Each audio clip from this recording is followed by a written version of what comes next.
This is Dr. Derek here with another exercise to keep your body tapped in, tuned up, and turned on. And today we're going to be working on the glute muscles, and those are the muscles of your butt. And this is really important because if you don't have glute stability, you're rocking your hips back and forth while you're walking, putting extra shearing stress on your spine, and a number of things can happen from hip pain to low back pain to inactivation of the core. So it's really important that we get these glute muscles activated and working properly. And today, through the glute bridge exercise, we're going to be doing exactly that. So if you join me on the floor, we're going to go onto our back. And we're going to keep our feet flat on the ground. And what we're going to do here is we're going to raise our torso off the ground. But to do so, we want to initiate the movement by contracting our glute muscles. And sometimes it's an easy cue for people to squeeze their butt cheeks together. And as we squeeze those glutes, we want that to start to raise our pelvis through those. And if you're not sure if your glutes are firing, just go ahead and poke the side of the upper part of your butt cheek right here, and you'll feel your glute medius. And if there's a little bit more of an increased tone or tension right there, that means your glutes are fired. So as we raise up, we're going to hold for about 5 seconds. And we're just going to keep it here, making sure we maintain proper breathing patterns, proper core stability, but also glute activation, because it's really easy to let those relax.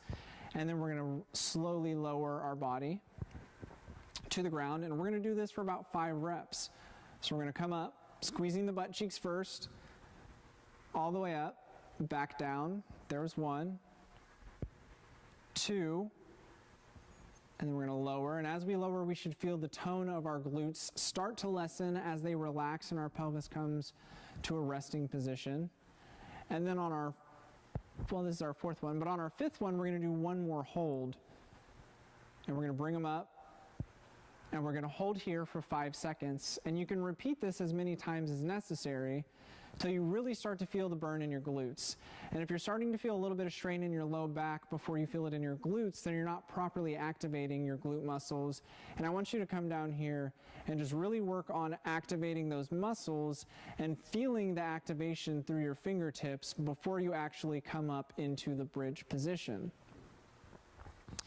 And if you want to add a little bit of difficulty to this exercise, you can come up in the bridge position and raise one of your feet off the ground, just a few inches, and then we're going to do a march in place here. And so the foot that's on the ground still is going to get a lot of stability and activation on the outside of the leg, and specifically in the glutes.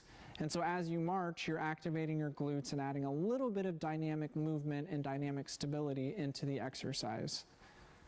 So we're going to come to a resting position, and that is the glute bridge.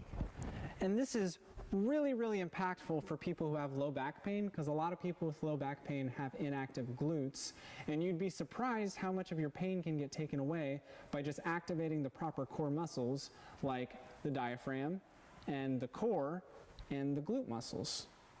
So thank you for watching this video. I hope you get a lot of benefit out of it, and I look forward to seeing you at the next one.